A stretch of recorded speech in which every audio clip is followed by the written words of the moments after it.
আসসালামু আলাইকুম। আমাদের মিডিয়েট গ্রুপের তরফ থেকে শিওর সাকসেস প্রি মেডিকেল কোর্সের আজকে সেকেন্ড ক্লাস। তোমাদের সবাইকে ওয়েলকাম।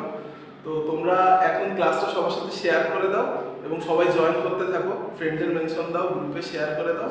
আমরা 2 মিনিটের মধ্যে ক্লাসটা শুরু করব। তোমরা সবাইকে শেয়ার দিয়ে দাও যাতে সবাই ক্লাসে অংশ নিতে পারে, ঠিক আছে? আর যতক্ষণ ওয়েট করবা ততক্ষণে এই যে বোর্ডে যে কোশ্চেনটা লেখা আছে এই কোশ্চেনের অ্যানসারটা কমেন্টে দিতে থাকো, ঠিক আছে?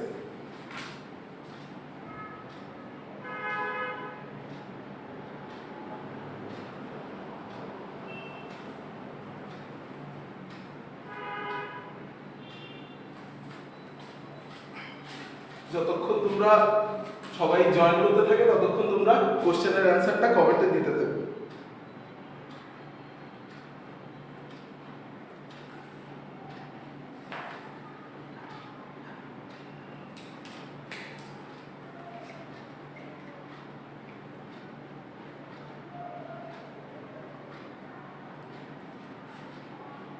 গতদিন আমরা যা করছিলাম তার মধ্যে থেকে কোশ্চেনটা করা হয়েছে। দেখো কোশ্চেনটি সবচেয়ে গ্রহণযোগ্য মডেল কোনটা, তোমরা কমেন্ট সেকশনে অ্যানসারটা দিতে থাকো।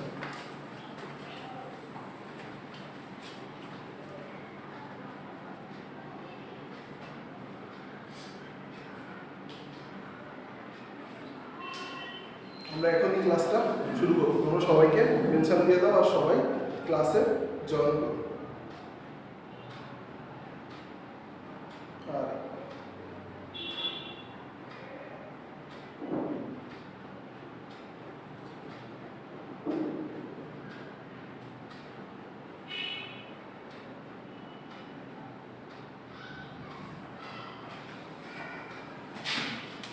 দেখো আমরা এখন ক্লাসটা শুরু করতেছি। তোমরা সবাইকে অ্যানসারটা দিছো কমেন্ট সেকশনে অ্যানসারগুলো দিতে থাকো। বোর্ডে যে কোশ্চেনটা আছে সেই কোশ্চেনের অ্যানসারটা তোমরা কমেন্ট সেকশনে দিয়ে দাও।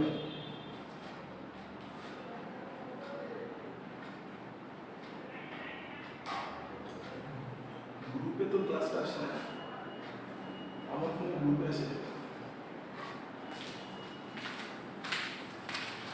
আচ্ছা আসছে, এখন আসছে।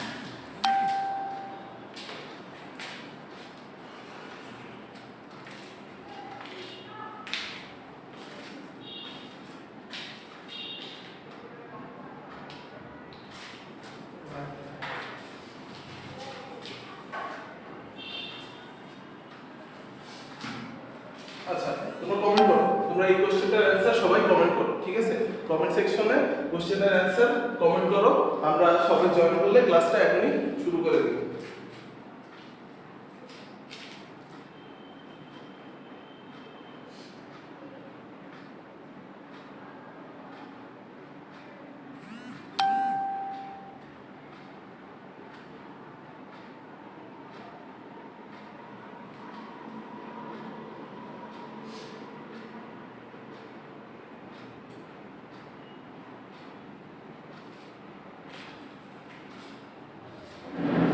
আচ্ছা দেখো গতদিন আমরা পড়ছিলাম কোষঝিল্লির সবচেয়ে গ্রহণযোগ্য মডেল কোনটা, ঠিক আছে? আমরা পড়ছিলাম কোষঝিল্লির সবচেয়ে গ্রহণযোগ্য মডেল হলো fluid mosaic model. Fluid mosaic model. এই মডেলের অপর নাম যেটা ছিল, এই মডেলের আরেকটা নাম হলো আইসবার্গ মডেল বা হিমশৈল মডেল। তাইলে এখানে অ্যানসারটা হবে সবচেয়ে গ্রহণযোগ্য মডেল হলো আইসবার্গ মডেল বা হিমশৈল মডেল, ঠিক আছে? তো গতদিন আমরা এই পর্যন্ত পড়ছিলাম শুধুমাত্র সবচেয়ে গ্রহণযোগ্য মডেল কোনটা সেটা পর্যন্ত। আজকে আমরা সবচেয়ে গ্রহণযোগ্য মডেল দিয়ে আলোচনা থেকে শুরু করব। আচ্ছা তাসমিনুর রহমান, আসসালামু আলাইকুম। ওয়ালাইকুম আসসালাম ভাইয়া। আচ্ছা দেখো তাইলে কোষঝিল্লির সবচেয়ে গ্রহণযোগ্য মডেল হবে আইসবার্গ মডেল বা ফ্লুইড মোজাইক মডেল। আর সবচেয়ে প্রথম মডেল ছিল হলো স্যান্ডউইচ মডেল, ঠিক আছে? আচ্ছা এখন তাইলে আমরা আজকের পড়াটা শুরু করি।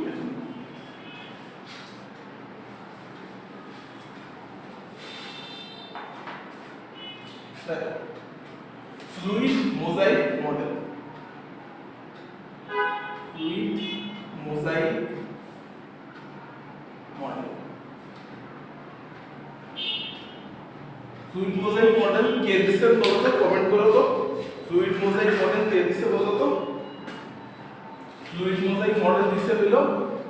সিঙ্গার আর নিকলসন, সিঙ্গার এন্ড নিকলসন। ঠিক আছে, এই মডেলের অপর নাম কি আমরা কেবল অবজেক্টিভে দেখে আসছি, সেটা হলো আইসবার্গ মডেল বা হিমশৈল মডেল। আইসবার্গ মডেল বা হিমশৈল মডেল। ঠিক আছে, এই মডেল অনুসারে কোষঝিল্লি দ্বিস্তর বিশিষ্ট, দুই স্তর বিশিষ্ট। ঠিক আছে, তাহলে গঠনে চলে আসি আমরা, ফ্লুইড মোজাইক মডেলের গঠনে চলে আসি। গঠন কেমন হবে, কি কি দ্বারা গঠিত হবে দেখো।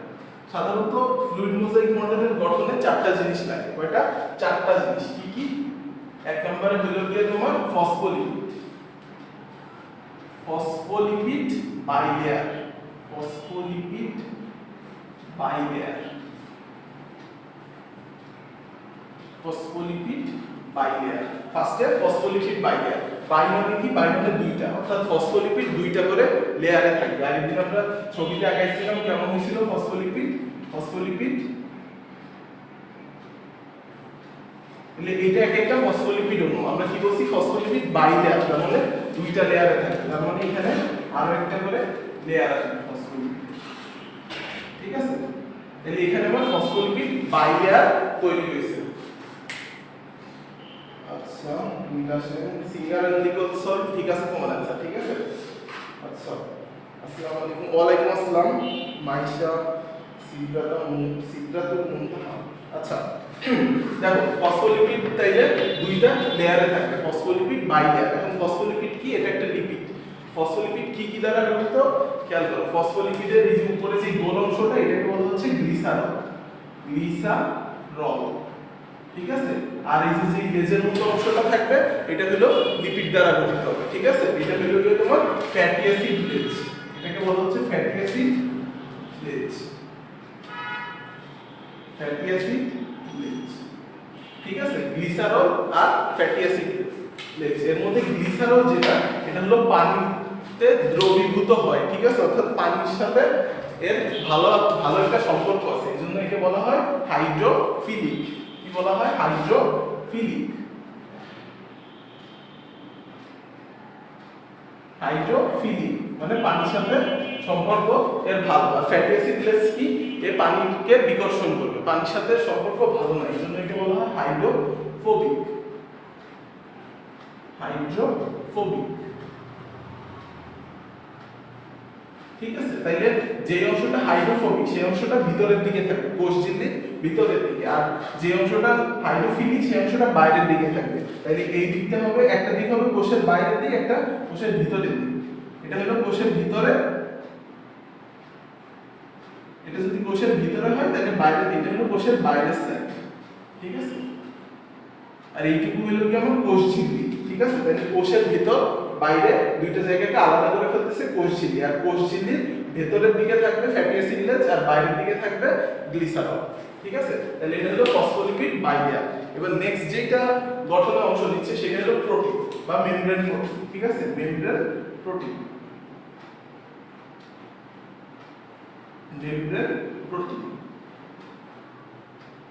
দেখো মেমব্রেন প্রোটিন তিন ধরনের আছে। কয় ধরনের আছে? মেমব্রেন প্রোটিন তিন ধরনের আছে। মেমব্রেন প্রোটিন তিন ধরনের আছে। এই তিন ধরনের মেমব্রেন প্রোটিনকে তুমি সহজে মনে রাখতে পারো আইপিএল দ্বারা। আইপিএল খেলা না, আইপিএল দ্বারা। আইপিএল মানে কি? আই মানে হলো ইন্টিগ্রাল প্রোটিন, আই মানে integral protein, integral protein. P মানে হলো গিয়ে পেরিফেরাল প্রোটিন, পেরিফেরাল প্রোটিন। ঠিক আছে, আর এল মানে হলো লিপিড সম্পৃক্ত প্রোটিন, লিপিড সম্পৃক্ত প্রোটিন। আগের দিন সম্ভবত একজন কোশ্চেন জিজ্ঞেস করছিলাম যে পেরিফেরাল প্রোটিন কাকে বলে। দেখো ইন্টিগ্রাল প্রোটিন, ইন্টিগ্রাল প্রোটিন মানে একটা জিনিসের ভেতরে। ঠিক আছে, অর্থাৎ বাইরে থেকে শুরু হয়ে সে ভেতর দিয়ে আবার আরেক সাইডে ভেদ করে চলে আসে। ঠিক আছে, তাইলে ইন্টিগ্রাল প্রোটিন যেটা আছে সেটা ইন্টিগ্রাল প্রোটিন কেমন থাকবে? এটা বাইরে থেকে শুরু হবে, কোষঝিল্লির বাইরে থেকে শুরু হবে এবং ভেদ করে একদম অপর প্রান্ত পর্যন্ত চলে আসবে। ঠিক আছে, তাহলে এইটাকে আমরা বলতেছি ইন্টিগ্রাল প্রোটিন, ইন্টিগ্রাল প্রোটিন। ঠিক আছে, এটা হলো ইন্টিগ্রাল অর্থাৎ ভেদ করে চলে গেছে অপর প্রান্ত। আর পেরিফেরাল মানে কি, যে কোনো একটা সাইডে হালকাভাবে অবস্থিত, যে কোনো একটা সাইডের সাথে জাস্ট লেগে আছে। ঠিক আছে, তাহলে ইন্টিগ্রাল প্রোটিন কেমন হবে? সাপোজ যে এটা আমার একটা প্রোটিন, এটা শুধুমাত্র এক সাইডে আছে এবং হালকাভাবে লেগে আছে, তাহলে এটাকে বলা হবে পেরিফেরাল প্রোটিন। পেরিফেরাল। আচ্ছা, লিপিড সম্পৃক্ত প্রোটিন কি হবে? এটা লিপিডের সাথে থাকবে বাট যে কোনো এক জায়গায় থাকবে, অর্থাৎ হয় এই প্রান্তে থাকবে নাইলে এই প্রান্তে থাকবে, বাট লিপিডের মধ্যে প্রবেশ করানো থাকবে। ঠিক আছে, লিপিডের মধ্যে প্রবেশ করানো থাকবে, এই জন্য এটাকে বলা হচ্ছে লিপিড সম্পৃক্ত প্রোটিন। ঠিক আছে, ক্লিয়ার?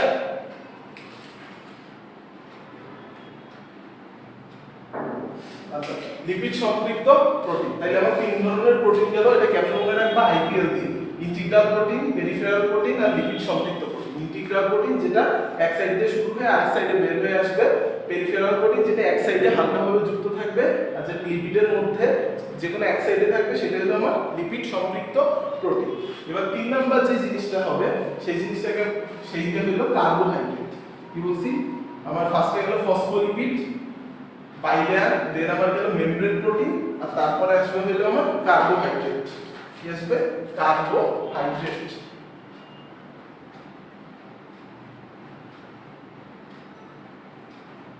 কার্বোহাইড্রেট। ঠিক আছে, কার্বোহাইড্রেট সাধারণত দুই ধরনের কার্বোহাইড্রেট থাকে আমার, দুই ধরনের কার্বোহাইড্রেট থাকে, একটা হলো গ্লাইকোপ্রোটিন আর একটা গ্লাইকোলিপিড। একটা গ্লাইকোপ্রোটিন আর একটা গ্লাইকোলিপিড। একটা গ্লাইকোপ্রোটিন আর একটা গ্লাইকোলিপিড। এটা বলতে আমরা কি বুঝি? দেখো, গ্লাইকোপ্রোটিন বলতে বোঝায় যেই কার্বোহাইড্রেট প্রোটিনের সাথে যুক্ত আছে সেটা হলো গ্লাইকোপ্রোটিন, আর যেই কার্বোহাইড্রেট লিপিডের সাথে যুক্ত আছে সেটাকে আমরা বলবো গ্লাইকোলিপিড। তাহলে গ্লাইকোপ্রোটিন হলো প্রোটিনের সাথে যুক্ত থাকবে, আর গ্লাইকোলিপিড হলো লিপিডের সাথে যুক্ত থাকবে। তাহলে এখানে এই যে আমার এটা একটা প্রোটিন না, ইন্টিগ্রাল প্রোটিন বলছি, তাহলে এর সাথে যদি আমার কোনো কার্বোহাইড্রেট যুক্ত থাকে তখন আমরা এটাকে বলবো কি বলবো? গ্লাইকোপ্রোটিন। গ্লাইকোপ্রোটিন। ঠিক আছে, আর গ্লাইকোলিপিড কোনটার সাথে যুক্ত থাকবে? লিপিডের সাথে। তাহলে সাপোজ আমরা কি বলছি? গ্লাইকোলিপিড, এটা কিসের সাথে যুক্ত থাকবে? লিপিডের সাথে। তাহলে এই যে এগুলো আমার ফসফোলিপিড না প্রত্যেকটা, তাহলে যদি এই একটা ফসফোলিপিডের সাথে আমার একটা কার্বোহাইড্রেট যুক্ত থাকে, ঠিক আছে, তখন আমরা এটাকে বলবো গ্লাইকোলিপিড। কোষঝিল্লির গ্লাইকোলিপিড আর গ্লাইকোপ্রোটিনকে একসাথে বলা হয় হলো কি বলা হয় বলো তো? গ্লাইকোক্যালিক্স বলা হয়। গ্লাইকোক্যালিক্স। গ্লাইকোক্যালিক্স বলা হয়। ঠিক আছে, তাহলে গ্লাইকোপ্রোটিন আর গ্লাইকোলিপিডকে একসাথে কি বলে? গ্লাইকোক্যালিক্স। এটা কোষের মধ্যে রিকগনাইজার হিসেবে কাজ করে, অর্থাৎ একটা কোষকে আরেকটা কোষ থেকে পৃথক করে আর দুইটা কোষে ভিন্ন ভিন্ন এটা চিনতে সাহায্য করে। তাহলে এটা কি হিসেবে কাজ করে? রিকগনাইজার হিসেবে কাজ করে। রিকগনাইজার হিসেবে কাজ করে। ঠিক আছে, আচ্ছা, তাহলে তিনটা জিনিস গেল, কার্বোহাইড্রেট গেল। নেক্সট যে জিনিসটা আসবে সেটা হলো cholesterol. Phospholipid, bilayer, membrane protein, carbohydrate. Next হলো আমার কোলেস্টেরল।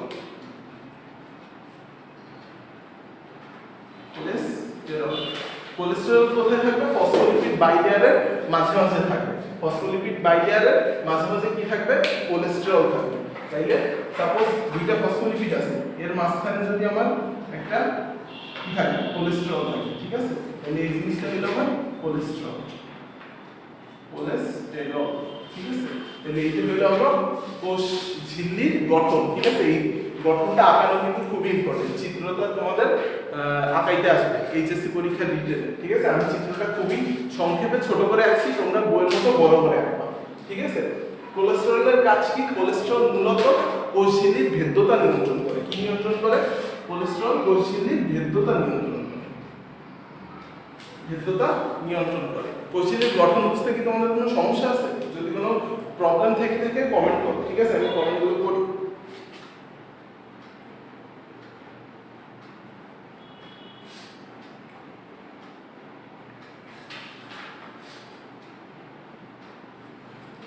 তোমরা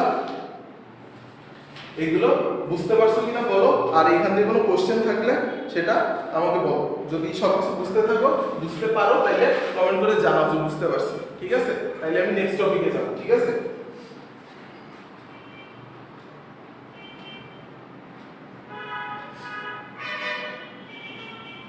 আচ্ছা, ক্লিয়ার? পাখি বলতেছে ক্লিয়ার, ঠিক আছে? তোমরা সবাই কমেন্ট করে জানাও কোনো সমস্যা থাকলে, ঠিক আছে? আচ্ছা, তাহলে নেক্সট জিনিসে আসো, কোলেস্টেরলের কাজ করছে কি ভেদ্যতা নিয়ন্ত্রণ করে, ঠিক আছে? এবার আসো যে ফ্লুইড মোজাইক মডেলকে ফ্লুইড মোজাইক মডেল কেন বলতেছি আমরা, কেন এটাকে ফ্লুইড বলা হচ্ছে, কেন মোজাইক বলা হচ্ছে, কেন ফ্লুইড বলা হচ্ছে? কারণ এর মধ্যে যে ফসফোলিপিড বাইলেয়ারটা আছে, মেইন গঠন কিন্তু ফসফোলিপিড বাইলেয়ার, ঠিক আছে? মেইন গঠন ফসফোলিপিড বাইলেয়ার, বাকি সব কিছু খুবই কম পরিমাণে আছে এর মধ্যে, ঠিক আছে? তাইলে ফ্লুইড যেটা আছে, ফসফোলিপিড বাইলেয়ার যেটা আছে, এটা আমার তরল আকারে কাজ করে, তরল আকারে থাকে, ঠিক আছে? অনেকটা ফ্লুইডের মতো থাকে, এই জন্য ফার্স্টে নাম আসছে ফ্লুইড। দেন এর মধ্যে যেই তোমার মেমব্রেন প্রোটিন আছে, মেমব্রেন প্রোটিনগুলো এর মধ্যে স্থির থাকে, ঠিক আছে? মেমব্রেন প্রোটিনগুলো এই তরলের মধ্যে স্থির থাকে। তাহলে কোনো তরলের মধ্যে যদি আমার কোনো একটা জিনিস স্থির থাকে তাহলে সেটা কিসের মতো দেখায়? অনেকটা মোজাইকের মতো দেখায় না? মোজাইক হলে মেঝেতে নকশা করা থাকে না, মোজাইকের মতো পুরো মেঝের মধ্যে মোজাইক দেওয়া থাকে, ঠিক আছে? তাইলে এই মেমব্রেন প্রোটিন এই তরলের মধ্যে সেই মোজাইকের মতো করে থাকে, ঠিক আছে? এই জন্য একে বলা হয় ফ্লুইড মোজাইক মডেল। ফ্লুইড কার জন্য বলা হচ্ছে? ফসফোলিপিড বাইলেয়ারের জন্য। আর মোজাইক কেন বলা হচ্ছে? আমার মেমব্রেন প্রোটিনের জন্য, ঠিক আছে? এখন দেখো, ফসফোলিপিড বাইলেয়ার আমার ফ্লুইড বলছি না? তাহলে ফ্লুইড একটা কি জাতীয় পদার্থ? প্রবাহী পদার্থ না? তাহলে এরা সবসময় প্রবাহিত হইতে থাকে, ঠিক আছে? অর্থাৎ এর নিজস্ব বেগ থাকে। কেমন বেগ থাকবে? এরা বেগ না বলে মুভমেন্ট থাকবে বলা ভালো, মুভমেন্ট থাকবে। কেমন মুভমেন্ট? রোটেটরি মুভমেন্ট, অর্থাৎ এটা ঘুরতে থাকবে। রোটেটরি মুভমেন্ট আর ডিফিউশন হইতে থাকবে, অর্থাৎ চারপাশে ব্যাপিত হইতে থাকবে, ঠিক আছে? তাহলে এই যে আমার যে ডিফিউশন মুভমেন্ট আর হইল গিয়ে তোমার রোটেটরি মুভমেন্ট, এই মুভমেন্টগুলোকে আছে বলে এই মুভমেন্টগুলোকে বলা হচ্ছে ফসফোলিপিড বাইলেয়ারের ফ্লিপ ফ্লপ মুভমেন্ট। কি নাম বলছি বলো তো তোমরা? Flip flop movement, flip flop movement, flip flop movement, ঠিক আছে? বুঝতে পারছো? বুঝতে পারলে কমেন্ট করো। আচ্ছা,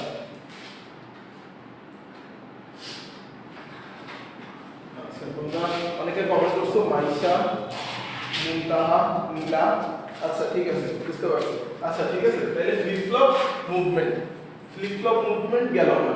তাহলে কোলেস্টেরল এই গঠনটা তো শেষ, ফ্লিপ ফ্লপ মুভমেন্ট শেষ। এবার লিপিড, কোষের মধ্যে মানে কোষ ঝিল্লির মধ্যে মেইনলি সবচেয়ে বেশি পরিমাণে আছে লিপিড। তুমি যদি শুষ্ক ওজনের কথা চিন্তা করো, এটা আমি মুছে দিচ্ছি, ঠিক আছে? এটা আমি মুছে দিচ্ছি।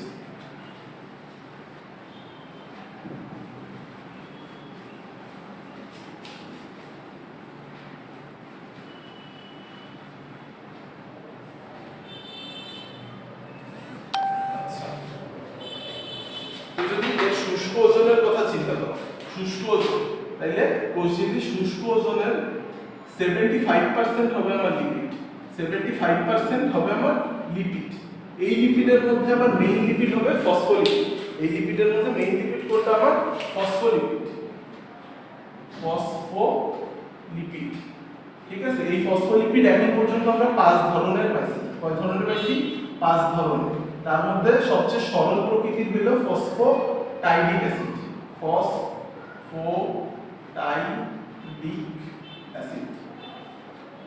আর সবচেয়ে জটিল পাইছি হলো লেসিথিন হলো সবচেয়ে জটিল।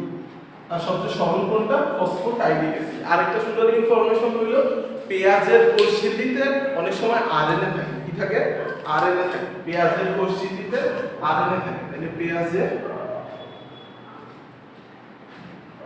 পেঁয়াজের কোষঝিল্লিতে থাকবে কি থাকবে? আরএনএ থাকবে। দেখতে ইউনিক বৈশিষ্ট্য, ঠিক আছে? কোষঝিল্লির কাজ কি হবে?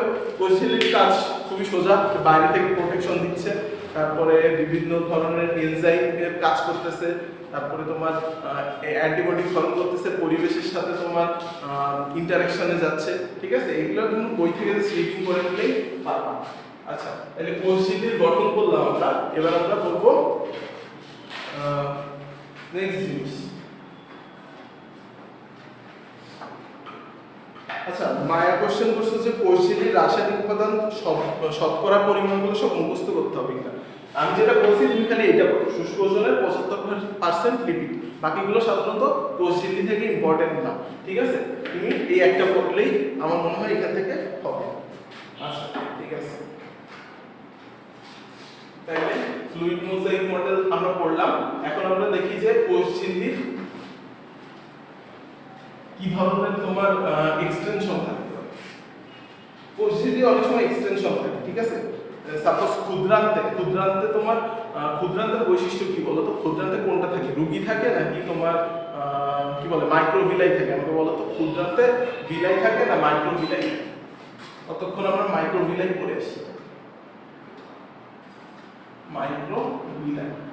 মাইক্রোভিলাই হলো কোষঝিল্লির এক্সটেনশন। সাপোজ কোষঝিল্লি আন্দোলনে যাচ্ছে, হঠাৎ এক একটা তোমার এরকম বাইরের দিকে অভিক্ষেপ দিচ্ছে, ঠিক আছে, এগুলোকে বলবে মাইক্রোভিলাই। মাইক্রোভিলাই এর কাজ কি হবে?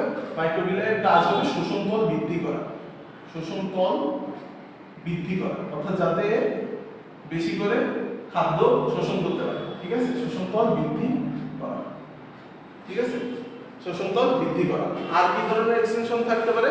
ফ্যাগোসাইটিক ভেসিকল থাকতে পারে, আর পিনোসাইটিক ভেসিকল থাকতে পারে। ফ্যাগোসাইটিক ভেসিকল হলো কঠিন যেসব বস্তু আছে সেগুলো ভক্ষণের জন্য।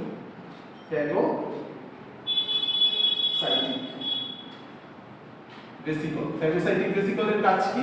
কঠিন দ্রব্য যেগুলো আছে, অর্থাৎ তোমার ব্যাকটেরিয়া, তারপরে অন্যান্য জীবাণু যেগুলো আছে, কঠিন বস্তু, সেইগুলো নিজের মধ্যে নিয়ে ভক্ষণ করে ফেলে, ঠিক আছে। আর পিনোসাইটিক ভেসিকল আছে, পিনোসাইটিক ভেসিকল কি করে? এর হলো তরল অর্থাৎ পানি যেগুলো আছে, পানি জাতীয় দ্রব্য বা তরল জাতীয় পদার্থ, সেইগুলোকে শোষণ করে। এই জন্য পিনোসাইটিক ভেসিকল হলো সেল ড্রিঙ্কিং এর কাজ করে, ঠিক আছে, ড্রিঙ্কিং পান করা। আর ফ্যাগোসাইটিক ভেসিকল হলো সেলের ইটিং এর কাজ করে, ঠিক আছে, খাদ্য। আচ্ছা, শহীদ বলছে মাইক্রোভিলাই, ঠিক আছে, ক্ষুদ্রান্তে থাকবে মাইক্রোভিলাই আর পাকস্থলীতে থাকবে রুগী, ঠিক আছে। মায়া হচ্ছে তোমার নাম শর্মিষ্ঠা, আচ্ছা ঠিক আছে, আপনি মনে থাকবে শর্মিষ্ঠা। আচ্ছা, তাহলে কোষঝিল্লি বললাম। এবার আমরা আবার অম্লানুতে চলে যাবো। আগের দিন আমরা একটা অম্লানু করছিলাম, সেটা হলো রাইবোজোম। আজকে আমরা শুরু করবো এন্ডোপ্লাজমিক রেটিকুলাম দিয়ে। Endoplasmic reticulum, endoplasmic reticulum.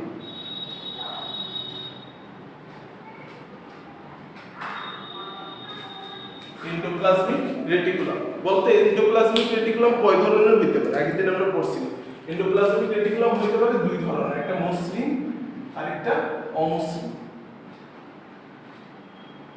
কোনটা মসৃণ হবে আর কোনটা অমসৃণ হবে বলতে পারো? যেটায় আমার রাইবোজোম আছে, সেটা হবে আমার অমসৃণ। তাহলে অমসৃণ কোনগুলো হবে? যাতে রাইবোজোম আছে, আর যাতে রাইবোজোম নাই সেটা হলো আমার মসৃণ হবে, ঠিক আছে। এখন এন্ডোপ্লাজমিক রেটিকুলাম কোথা থেকে আসে? এন্ডোপ্লাজমিক রেটিকুলামের উৎপত্তি হয় কোথা থেকে?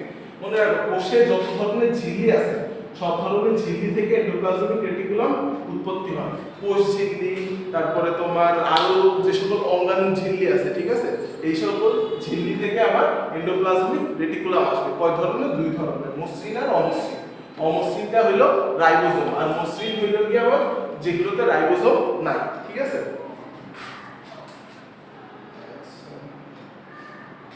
দুই ধরনের, তোমরা প্রায় সবাই অ্যানসার পারছো যে এন্ডোপ্লাজমিক রেটিকুলাম কয় ধরনের হবে? দুই ধরনের হবে। আচ্ছা,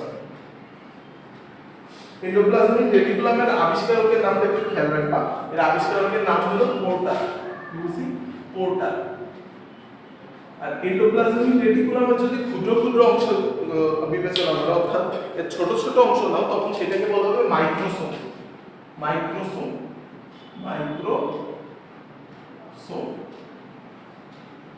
এন্ডোপ্লাজমিক রেটিকুলাম তোমার সাধারণত মসৃণ আর অমসৃণ, বাট এর গঠনের যদি চিন্তা করো, তখন এর আরো দুই টাইপের গঠন হতে পারে। কি সরি, দুই টাইপের না, তিন টাইপের গঠন হতে পারে। তিন ধরনের আছে মোট। যেটা কি কি তোমার সিভিক দ্বারা মনে রাখবা। কি দ্বারা মনে রাখবা? সিভিক দ্বারা মনে রাখবা। সিস্টার্নি ভেসিকল আর টিউবিউল। ঠিক আছে, তাহলে এন্ডোপ্লাজমিক রেটিকুলাম কয় ধরনের থাকবে? তিন ধরনের, সিস্টার্নি, ভেসিকল আর টিউবিউল। এটা হলো গঠনের দিক থেকে। আর রাইবোসোমের দিক থেকে দুই ধরনের, মসৃণ আর অমসৃণ। যেটা রাইবোসোম আছে সেটা মসৃণ, আর যেটা অমসৃণ, আর যেটা রাইবোসোম নাই সেটা মসৃণ। আচ্ছা, তাহলে রাইবোসোমের আমরা পড়লাম যে রাইবোসোম কয় ধরনের আছে, সিস্টার্নি, ভেসিকল আর টিউবিউল। এখন একটা জিনিস খেয়াল করো, রাইবোসোমের মধ্যে এনজাইম আছে। রাইবোসোমের মধ্যে কি আছে? এনজাইম আছে। কত ধরনের এনজাইম আছে? 15 ধরনের এনজাইম আছে। 15 ধরনের এনজাইম। দেখো, অন্যান্য আরো অনেকগুলোর মধ্যে এনজাইম আছে। এনজাইমের সংখ্যাগুলো তোমাদের একটু মনে রাখা লাগবে। এন্ডোপ্লাজমিক রেটিকুলামের মধ্যে আছে 15 ধরনের এনজাইম, আর তোমার লাইসোসোম যেটা, লাইসোসোমের মধ্যে আছে 40 থেকে 50 ধরনের এনজাইম, আর মাইটোকন্ড্রিয়ার মধ্যে আছে প্রায় 100 ধরনের এনজাইম। ঠিক আছে, তাহলে তিনটা এনজাইম যদি তুমি একসাথে মনে রাখো তাহলে সহজে মনে রাখতে সুবিধা হবে। এন্ডোপ্লাজমিক রেটিকুলামে আছে 15 ধরনের এনজাইম, মাইটোকন্ড্রিয়াতে 100 ধরনের, আর তোমার লাইসোসোমের মধ্যে আছে 40 থেকে 50 ধরনের এনজাইম। আচ্ছা, এখন তাইলে আমি যে এন্ডোপ্লাজমিক রেটিকুলাম পড়লাম, এন্ডোপ্লাজমিক রেটিকুলামের কাজ, দেখো কাজগুলো এখানে তোমার মুখস্থ করা লাগে না, তুমি এমনি সহজে মনে রাখতে পারো। আমরা রাইবোসোমের কাজ কি করছিলাম বলো তো, কমেন্ট করে বলো তো রাইবোসোমের কাজ কি করছিলাম, সবাই কমেন্ট করো। রাইবোসোমের কাজ কি? রাইবোসোমের কাজ কি হবে বলো? অমসৃণ আমার এন্ডোপ্লাজমিক রেটিকুলাম যেগুলো আছে সেগুলোর মধ্যে রাইবোসোম আছে, তাহলে রাইবোসোমের যেই কাজ হবে এন্ডোপ্লাজমিক রেটিকুলামেরও সেই কাজ হবে অমসৃণের ক্ষেত্রে। প্রোটিন সংশ্লেষণ করা, তোমরা তাসমিন, মুনতাহা তোমরা পারছো, তাসমিন তিনটাই পারছো রাইবোসোমের কাজ, শাবাশ।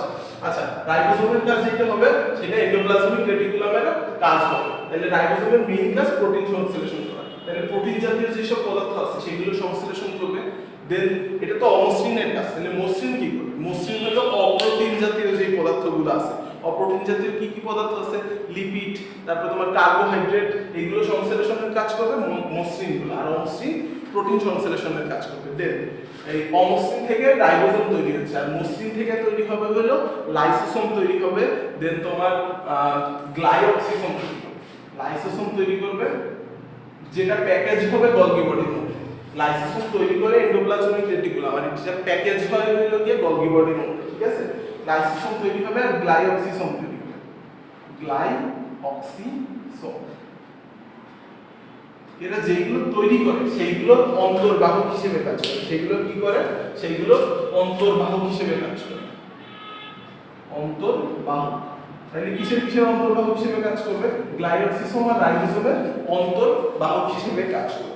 ঠিক আছে, দেন তোমার গ্লাইওক্সিসোম, এরা রাইবোসোম আর গ্লাইওক্সিসোম তৈরি করছে, সেটা বাহন করতেছে, বাহক করতেছে, প্লাস সেটা নিজেদের মধ্যে ধারণ করবে। ঠিক আছে, অর্থাৎ রাইবোসোম আর গ্লাইওক্সিসোমের ধারক হিসেবে কাজ করবে। এখানে এগুলো মনে রাখলেই হবে। তাহলে প্রোটিন জাতীয় পদার্থের সংশ্লেষণ, অপ্রোটিন জাতীয় পদার্থের সংশ্লেষণ। অপ্রোটিন জাতীয় পদার্থ কি কি আছে? অপ্রোটিন জাতীয় পদার্থ আছে হলো কি তোমার সাপোজ স্টেরয়েড, ভিটামিন, ঠিক আছে, এই ফসফোলিপিড,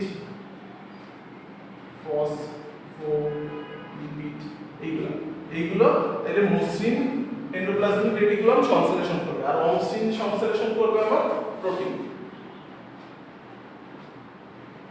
আর অমসৃণ তৈরি করবে রাইবোসোম, আর মসৃণ তৈরি করবে হলো আমার লাইসোসোম আর গ্লাইওক্সিসোম। যারা তৈরি করবে তারই অন্তর্বাহক আর ধারক হিসেবে কাজ করবে। ঠিক আছে,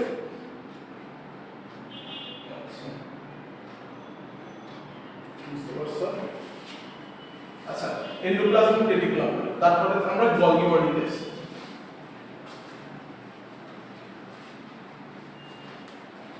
গলগি বডি,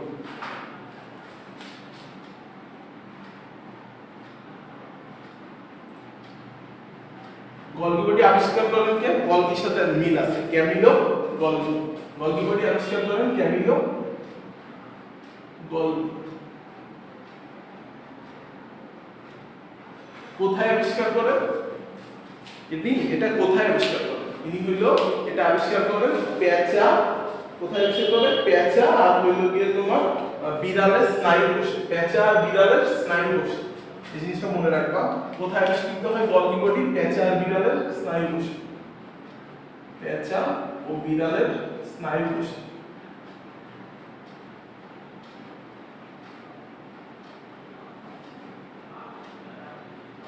ক্যামিলো গলগি আবিষ্কার করেন কোথায় আবিষ্কার করেন? পেঁচা আর বিড়ালের স্নায়ু কোষে আবিষ্কার করেন।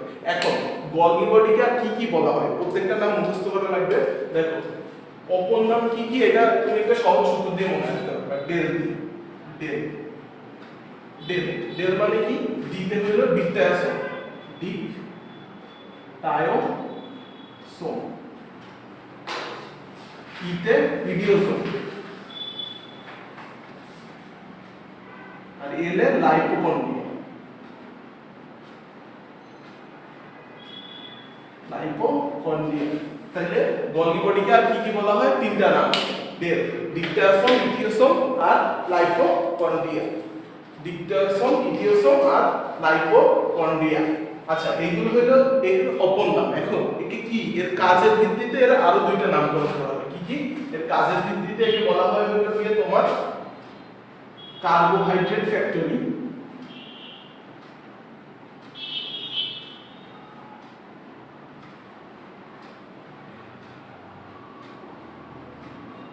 আর হইল কোষের ট্রাফিক পুলিশ। কোষের ট্রাফিক পুলিশ। ঠিক আছে? আর এ হইল প্যাকেজ করে বিভিন্ন জিনিস। একটু বলছিলাম না লাইসোসোমে প্যাকেজিং করে, তাইলে একে বলা হয় কোষের প্যাকেজিং কেন্দ্র। প্যাকেজিং কেন্দ্র। ঠিক আছে? এখন দেখো গলগি বডিকে কার্বোহাইড্রেট ফ্যাক্টরি কেন বলা হচ্ছে? কার্বোহাইড্রেট ফ্যাক্টরি বলা হচ্ছে কারণ এর জটিল পলিস্যাকারাইড গুলো তৈরি করতেছে। অলিগোস্যাকারাইডকে একসাথে যুক্ত করে এ জটিল পলিস্যাকারাইড তৈরি করতেছে। তাইলে জটিল পলিস্যাকারাইড সংশ্লেষণ ও নিঃসরণ। জটিল পলিস্যাকারাইড, সংক্ষেপে লিখলাম, জটিল পলিস্যাকারাইড সংশ্লেষণ করবে আর এটা নিঃসরণ করবে, অর্থাৎ বের করবে। ঠিক আছে? ট্রাফিক পুলিশ কেন বলা হবে? এই কোষের কেন্দ্র থেকে একটা বস্তু নিয়ে সেটা কোষের ঝিল্লির কাছে পৌঁছায় দিচ্ছে যাতে কোষ সেটাকে বের করে দিতে পারে। ঠিক আছে? অর্থাৎ তোমার পরিবহনে হেল্প করতেছে। এই জন্য একে বলা হচ্ছে কোষের ট্রাফিক পুলিশ। আর প্যাকেজিং কেন্দ্র কেন বলা হচ্ছে? এই কোষের যে প্রোটিনগুলো তৈরি হয় এই প্রোটিনগুলোকে একটা আবরণী দান করে। আবরণী দান করলে তাকে ভেসিকলে পরিণত হয়। ঠিক আছে? তাইলে ভেসিকল তৈরি করে বলে প্যাকেজিং কেন্দ্র বলা হচ্ছে। তাইলে এই কিসের কিসের প্যাকেজ করে মনে রাখবা? লাইসোসোমের প্যাকেজ করে। এটা তো মনে রাখা লাগবে। লাইসোসোম কোথা থেকে উৎপন্ন হয় বলো তো? লাইসোসোম প্যাকেজ করে আর ভেসিকল প্যাকেজ। ঠিক আছে? এখন আমাকে বলো লাইসোসোম কোথা থেকে তৈরি হয় আর কোথায় প্যাকেজ হয়? লাইসোসোম কোথা থেকে তৈরি হয় আর কোথায় প্যাকেজ হয়? Carbohydrate factory, traffic police, packaging centre. হ্যাঁ সরি, ঠিক আছে। আচ্ছা তোমার অ্যানসারগুলো ঠিক আছে, আমি দেখছি। বলো আমি লাইসোসোম কোথা থেকে তৈরি হয়? আমি তো বললাম যে প্যাকেজ হয় হলো গিয়ে লাইসোসোম, সরি গলগি বডি। তাইলে তোমার ই হবে কোথা থেকে? অর্থাৎ এটা যে তৈরি হচ্ছে এটা তৈরি হবে কোথা থেকে বলো? তৈরি হবে কোথা থেকে তৈরি হবে? তৈরি হবে হলো গিয়ে তোমার এন্ডোপ্লাজমিক রেটিকুলাম থেকে। আর প্যাকেজ হচ্ছে লাইসোসোমের মধ্যে। ঠিক আছে?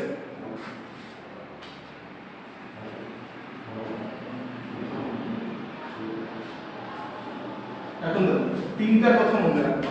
তিনটা কথা মনে রাখবা, একসাথে মনে রাখলে সুবিধা হবে। ভিটামিন সি, সরি আগে vitamin K, vitamin K, vitamin E আর ভিটামিন সি।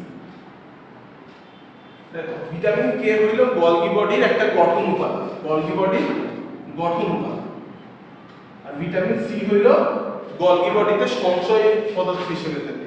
তাহলে গলগি বডি তোমার কি কোন ভিটামিন সঞ্চয় করে? Vitamin C. আর গলগি বডি গঠনের অংশ নেয় ভিটামিন কে। আর ভিটামিন ই হইল মাইটোকন্ড্রিয়া গঠনের অংশ নেয়। এটা এ হইল মাইটোকন্ড্রিয়া গঠনের অংশ নেয়, মাইটোকন্ড্রিয়া। গঠন, ঠিক আছে, মাইটোকন্ড্রিয়ার গঠনের অংশ নয়। ভিটামিন সি গলগি বডি সঞ্চয় করতেছে, আর ভিটামিন কে হলো গলগি বডি গঠনের অংশ হচ্ছে, ঠিক আছে, গলগি বডি গঠনের অংশ হচ্ছে। গলগি বডি তোমার যে স্ট্রাকচারটা আছে এটা একটু বুঝো।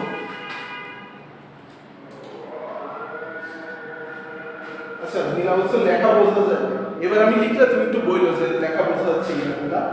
আচ্ছা দেখো, গলগি বডি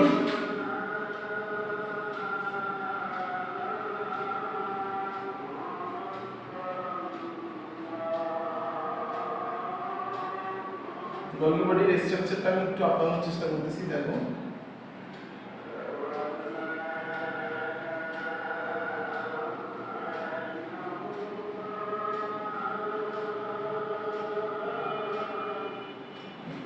দেখো বড় বড় থলির মতো যে অংশগুলো দেখা যাচ্ছে, বড় বড় থলির মতো যে অংশগুলো দেখা যাচ্ছে, এগুলোকে বলা হয় সিস্টার্নি।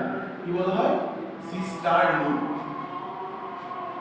সিস্টার্নির চারপাশে যে বড় বড় গোলাকারের বস্তুগুলো দেখা যাচ্ছে, এই যে এইটুকু অংশ, এইটুকু অংশকে বলা হচ্ছে হলো ভ্যাকুওল। আর ছোট ছোট যে গোলাকার বস্তুগুলোর চারপাশে আছে, এগুলোকে বলা হচ্ছে ভেসিকল। তাই দেখো, গলগি বডি গঠনে কয় প্রকার? 3 প্রকার থাকে, সিস্টার্নি, ভ্যাকুওলার, ভেসিকল। আর এন্ডোপ্লাজমিক রেটিকুলাম আমরা পড়ছিলাম 3 প্রকার, সিভিটি, সিস্টার্নি, ভেসিকলার, টিউবিউল। আর এখানে হলো সিস্টার্নি, ভেসিকলার, ভ্যাকুওল, ঠিক আছে। এখন দেখো, এটা যদি কোষের নিউক্লিয়াস যদি এদিকে থাকে, অর্থাৎ এটা যদি কোষের কেন্দ্রের দিক হয়, আর এটা যদি কোষের বাইরের দিক হয়, অর্থাৎ এই যে দিকে যদি কোষ ঝিল্লি থাকে, ঠিক আছে, তাহলে এই নিউক্লিয়াসের কাছে বা কেন্দ্রের দিকে যে সিস্টার্নি থাকবে সেটাকে বলা হচ্ছে সিস সিস্টার্নি, সিচ সিস্টার্নি।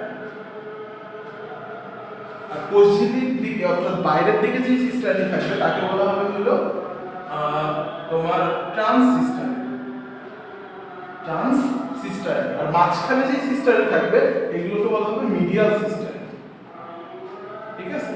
তাইলে এন্ডোপ্লাজমিক রেটিকুলাম, নিউক্লিয়াসের পাশে এন্ডোপ্লাজমিক রেটিকুলাম থাকে, এটা মনে রাখবে। তাহলে এন্ডোপ্লাজমিক রেটিকুলাম থেকে আমার যে প্রোটিনটা তৈরি হচ্ছে, সেই প্রোটিনটা সি সিস্টার্নিতে আসবে ফার্স্টে, সেখানে মিডিয়াল সিস্টার্নিতে যাবে, মিডিয়াল সিস্টার্নি হয়ে ট্রান্স সিস্টার্নি হয়ে কোষ ঝিল্লি থেকে বাইরে চলে যাবে, ঠিক আছে, বুঝতে পারছো? এই জন্য এটাকে বলছিলাম আমরা কোষের ট্রাফিক পুলিশ, ঠিক আছে। এবার আসো গলগি বডির কাজ। গলগি বডির কাজ আমরা মেইনগুলো করে ফেলছি, বিভিন্ন জিনিস পরিবহনে হেল্প করতেছে, কার্বোহাইড্রেট ফ্যাক্টরি যেহেতু, তাইলে পলিস্যাকারাইড তৈরিতে হেল্প করতেছে। আর যেহেতু এই দেখো বিভিন্ন জিনিস কোষ থেকে বাইরে বের করে দিচ্ছে না, তাহলে এনজাইম, হরমোন আর পানি, এই তিনটা জিনিস কোষ থেকে বাইরে বের করে দিচ্ছে। কি কি? এনজাইম, হরমোন আর পানি।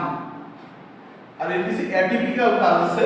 সাপোজ মাইটোকন্ড্রিয়াকে এটিপি তৈরিতে উদ্বুদ্ধ করে আর শুক্রাণু গঠনে হেল্প করে। কি করে?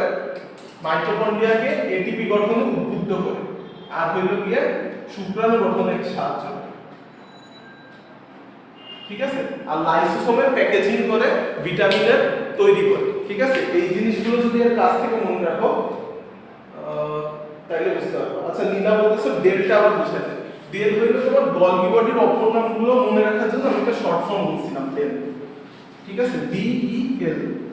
এটা শর্ট ফর্ম বলছিলাম গলগি বডির, যাতে নামগুলো মনে রাখতে পারো, ঠিক আছে। এই জন্য আমি ডেল নামে একটা সংক্ষিপ্ত ছন্দ আকারে বলছিলাম, ঠিক আছে। ডেল এর ডিটা হলো ডিকটায়োসোম, ইতে ইটিওসোম, আর আইতে এল এ লাইপোকন্ড্রিয়া। বইতে দেখবে পরপর তিনটা নাম লেখা আছে, ডিকটায়োসোম, ইটিওসোম, লাইপোকন্ড্রিয়া। ওইখানে এই শর্টকাটটা লিখে রাখবা যাতে তোমার সহজে মনে থাকে। আচ্ছা, তাহলে আমরা গলগি বডি করে ফেলছি, এবার আমরা লাইসোসোম করব। এবার আমরা কি করব? লাইসোসোম করব।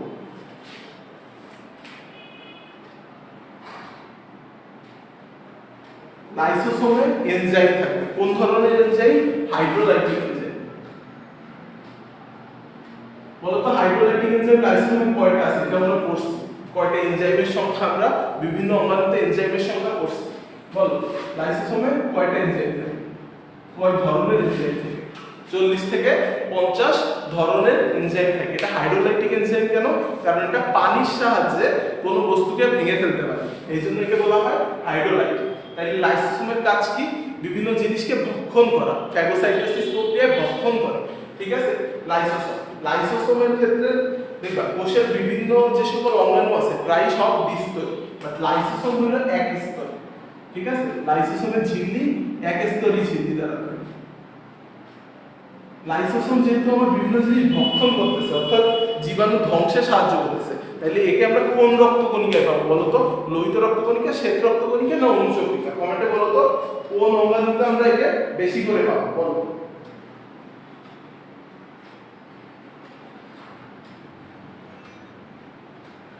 কোন অঙ্গাণুতে আমরা লাইসোসোম বেশি করে পাবো? আরবিসি তে, ডব্লিউবিসি তে নাকি অনুচক্রিকায় বলো তো? লাইসোসোমে আমি বলছি যে লাইসোসোম হইল গিয়ে তোমার কি করে? তোমার জীবাণুগুলো ভক্ষণে হেল্প করতেছে, অর্থাৎ বিভিন্ন জিনিস ধ্বংসে হেল্প করতেছে। তাইলে একে আমরা কোন রক্তকণিকায় পাবো? আমরা ডব্লিউবিসি তে পাবো, আরবিসি তে পাবো নাকি অনুচক্রিকায় পাবো?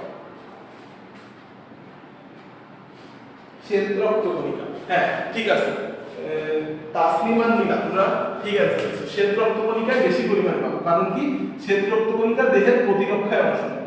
ঠিক আছে, তাইলে লাইসোসোমের ক্ষেত্রেও সেটা হবে। তাহলে শ্বেত রক্তকণিকায় এর বেশি পরিমাণে থাকে, বিশেষত প্রাণী কোষের ক্ষেত্রে থাকে লাইসোসোম। ঠিক আছে, উদ্ভিদ কোষের ক্ষেত্রে লাইসোসোমকে বলা হয়, উদ্ভিদ কোষে যখন লাইসোসোম থাকে তখন উদ্ভিদ কোষে লাইসোসোমকে বলা হয় স্ফেরোজোম। উদ্ভিদ কোষে বলা হয় স্ফেরোজোম অথবা অলিওজোম। অলিওসোম এই দুটো অলওয়েজ এক স্তর বিশিষ্ট ঝিল্লি দ্বারা আবৃত। ঠিক আছে, তাহলে উদ্ভিদ কোষে যখন থাকে তখন এটা বলা হয় স্ফেরোসোম বা অলিওসোম। আর এরা মেইনলি কোথায় থাকে? প্রাণী কোষে। প্রাণী কোষের কোথায়? শ্বেত রক্তকণিকার মধ্যে। বুঝছো? বুঝলে বলো, কমেন্ট করে বলো। আচ্ছা, শ্বেত রক্তকণিকায় আর প্রাণী কোষে বেশি পরিমাণে থাকে, উদ্ভিদ কোষে অল্প পরিমাণে থাকবে। স্ফেরোসোম আর অলিওসোম বলা হবে। যখন এরা উদ্ভিদ কোষে থাকবে তখন এদের বলা হবে স্ফেরোসোম বা অলিওসোম। এবার আমরা লাইসোসোমের কাজে আসি। লাইসোসোমের কাজ কি কি? লাইসোসোমের কাজের ক্ষেত্রে মনে রাখবা, দেখো পয়েন্টগুলো। ফ্যাগোসাইটোসিস, ফ্যাগোসাইটোসিস,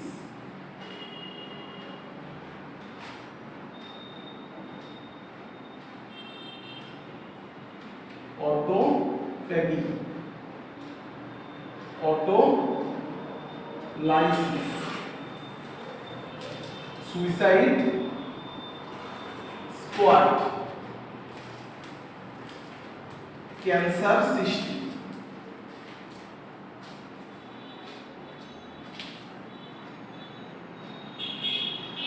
কেরাটিন প্রস্তুত।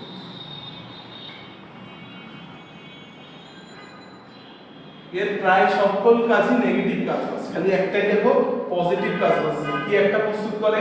কেরাটিন প্রস্তুত করে। আর যত কাজ আছে সব নেগেটিভ। ক্যান্সার সৃষ্টি করতেছে, ফ্যাগোসাইটোসিস করতেছে, অটোফ্যাগি করতেছে, অটোলাইসিস করতেছে, সুইসাইড স্কোয়াড করতেছে। মানে ফ্যাগোসাইটোসিস মানে কি? জীবাণু ভক্ষণের প্রক্রিয়াকে বলা হচ্ছে ফ্যাগোসাইটোসিস, বা কোষে যে অপ্রয়োজনীয় বস্তুগুলো আছে সেইগুলোকে ভক্ষণ করতেছে, অর্থাৎ ফ্যাগোসাইটোসিস করতেছে। ঠিক আছে, অর্থাৎ অপ্রয়োজনীয় জিনিসগুলো কোষের মধ্যে যদি কোনো উপকারী জিনিসও যদি আমার বেশি পরিমাণে হয়ে যায় তখন আমার সেটাকে ভক্ষণ করে ফেলবে, সেটা কোষের মধ্যে রাখতে দিবে না। এবার আসো অটোফ্যাগি। অটোফ্যাগি কাকে?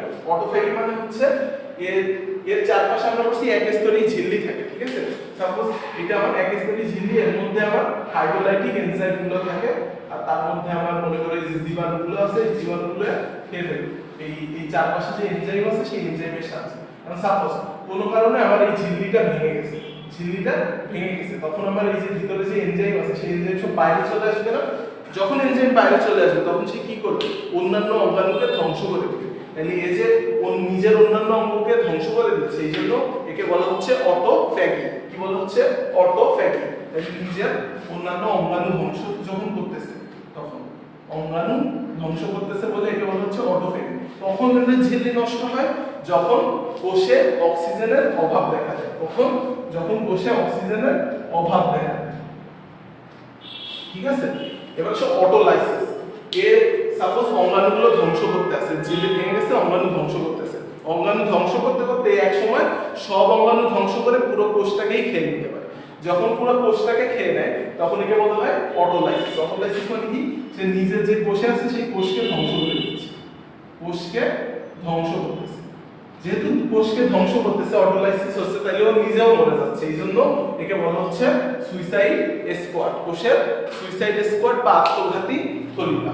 ঠিক আছে, তাহলে এই কাজগুলো এখান থেকে তুমি সহজেই মনে করে ফেলতে পারবে। ঠিক আছে। আচ্ছা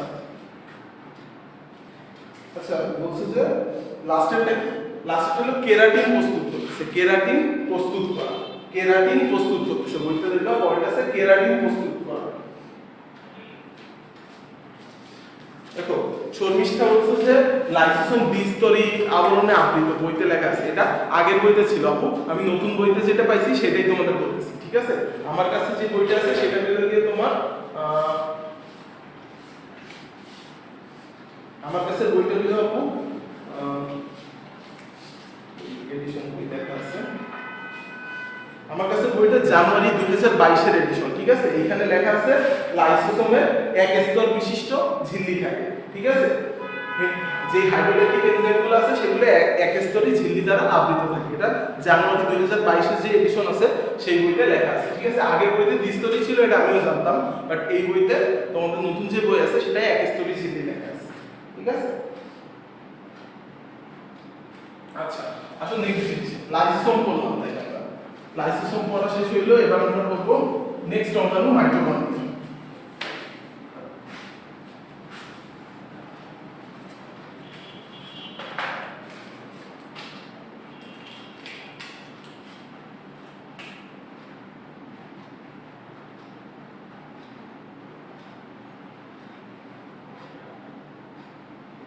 মাইটোকন্ড্রিয়াকে বলা হয় কোষের পাওয়ার হাউস বা শক্তিঘর। কি বলা হয়? Power house.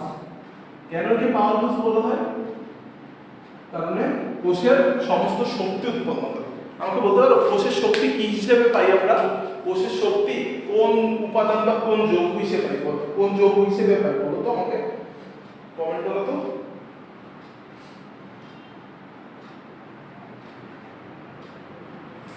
আচ্ছা বলো, কোষের যে পাওয়ার হাউস অর্থাৎ শক্তিঘর বলতেছি, কোষের শক্তিটা মেইনলি হইলো আমার কি? এটিপি। কোষের শক্তি পাই আমরা এটিপি হিসেবে। ঠিক আছে, তাহলে মাইটোকন্ড্রিয়া কোষের মেইন এটিপি গুলো তৈরি করতেছে। ঠিক আছে, কোষ মাইটোকন্ড্রিয়া কোষের মেইন এটিপি গুলো তৈরি করে। আচ্ছা আপনি দেখো নতুন এডিশনের বই দিয়ে সবসময় কোশ্চেন হয়। ঠিক আছে, তাইলে নতুন এডিশনের বইতে যেটা আছে তোমরা সেটা ফলো করার চেষ্টা করো, বাট সাধারণত যে কোশ্চেনগুলো একটু কনফিউজিং থাকে তোমাদের এইচএসসি তে ওই কোশ্চেনগুলো দেবে বলে আমার মনে হয় না। ঠিক আছে। আচ্ছা, এর আবরণী আবার দ্বিস্তরী বিশিষ্ট। ঠিক আছে, মাইটোকন্ড্রিয়ার আবরণী দ্বিস্তরী। আচ্ছা, মাইটোকন্ড্রিয়া পাওয়ার হাউস বলা হয় কারণ এর মধ্যে এটিপি উৎপন্ন হয়। এখন এর নামকরণ আর আবিষ্কারের দিকটা একটু খেয়াল রাখবা, এটা তোমরা ক্যাপ দিয়ে মনে রাখবে। কি দিয়ে? ক্যাপ। ঠিক আছে, ক্যাপ। কতে হইল ক্যাপের কতে হইল কলিকা। কলিকা, কলিকার কি করছে? কলিকার মাইটোকন্ড্রিয়া আবিষ্কার করছে। এতে হইল অল্টম্যান। অল্টম্যান কি করছে? অল্টম্যান মাইটোকন্ড্রিয়ার নামকরণ করছিল বায়োপ্লাস্ট। আর বিতে বেন্ডা কি করছে? বেন্ডা হলো মাইটোকন্ড্রিয়া নামকরণ করছে। ঠিক আছে, তাইলে মাইটোকন্ড্রিয়া আবিষ্কার করছেন কে? কলিকা।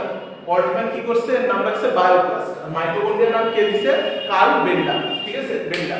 আচ্ছা ঠিক আছে, তাহলে নাম এখানে মনে রাখবা। আরেকটা জিনিস মনে রাখবা, কোষের মোট আয়তনের 20%ই মাইটোকন্ড্রিয়া। মোট আয়তনের 20%ই মাইটোকন্ড্রিয়া। কত পার্সেন্ট? মোট আয়তনের 20%ই মাইটোকন্ড্রিয়া। তোমরা অ্যান্সার দিতে এটিপি। ঠিক আছে।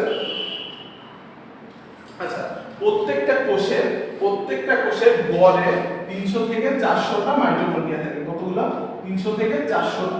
সাধারণত যকৃতে 1000 এর উপরে থাকে। যকৃতে থাকে 1000 এর উপরে। আর যকৃতেরও বেশি পরিমাণে থাকে অ্যামিবাতে। কিসে? অ্যামিবাতে। তাহলে সবচেয়ে তোমার যদি অবজেক্টিভে আসে নিচের কোনটিতে সবচেয়ে বেশি পরিমাণে মাইটোকন্ড্রিয়া থাকে। অপশনে যদি যকৃৎ আর অ্যামিবা থাকে কোনটা তাকাবা? অ্যামিবা তাকাবা, কারণ অ্যামিবাতে যকৃতের থেকেও বেশি পরিমাণে থাকে, ঠিক আছে। আর গড়ে কতগুলো? 300 থেকে 400টা মাইটোকন্ড্রিয়া থাকবে। এবার মাইটোকন্ড্রিয়ার গঠনটা আমরা কি দেখি।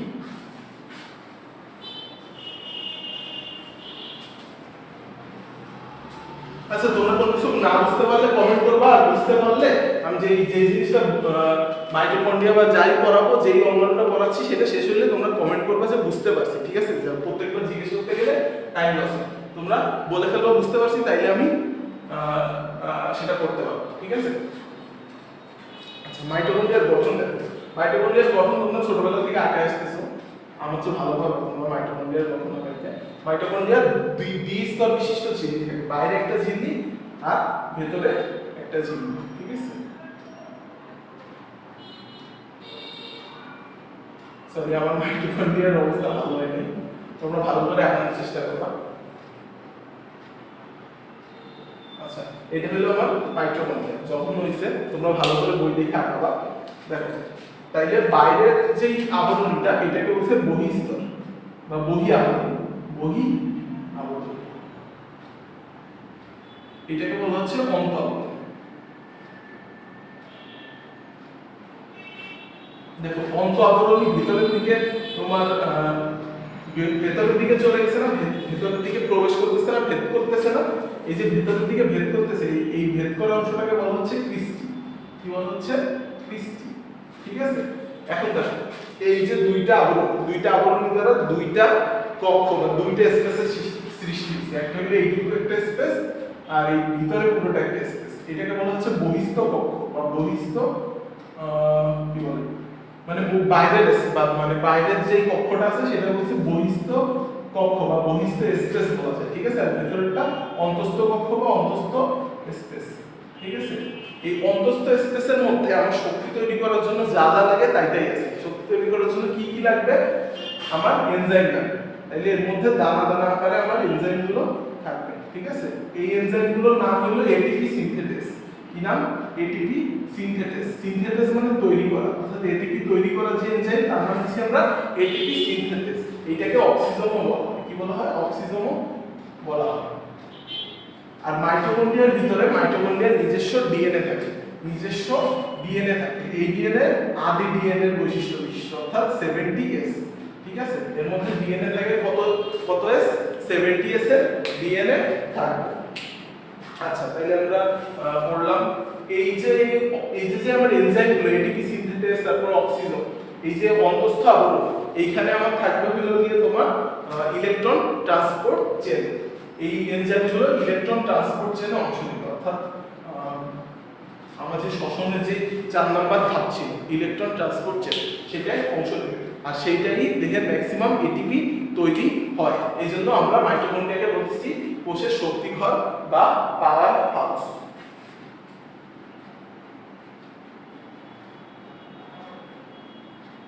কি বলছো? কার্ডিওলিপিড। আচ্ছা, সমস্যাটা কোশ্চেন করছো কার্ডিওলিপিড। কার্ডিওলিপিড হলো মাইটোকন্ড্রিয়ার অন্তঃঝিল্লিতে এক ধরনের তোমার বস্তু থাকে বা একটা ফসফোলিপিড থাকে। এর অন্তঃঝিল্লি যেটা আছে অর্থাৎ ভিতরের ঝিল্লি, এখানে একটা ফসফোলিপিড আছে। এই ফসফোলিপিডটার নাম আমরা দিছি কার্ডিওলিপিড, ঠিক আছে। আচ্ছা, ওইটাও তো একটা ইম্পর্টেন্ট, তুমি জাস্ট জেনে রাখো এটা। ওইখানে কার্ডিওলিপিডটা থাকে। কার্ডিওলিপিড কোথায় থাকে এটুকু মনে রাখো, মাইটোকন্ড্রিয়ায়। আচ্ছা, আমি তোমাদের 3টা ভিটামিনের নাম বলছিলাম না? বলো তো মাইটোকন্ড্রিয়ার গঠনে কোনটা বলছিলাম? কমেন্ট করো তো, মনে আছে কিনা? মাইটোকন্ড্রিয়ার মধ্যে মাইটোকন্ড্রিয়ার গঠনে কোন ভিটামিন পাওয়া যায়?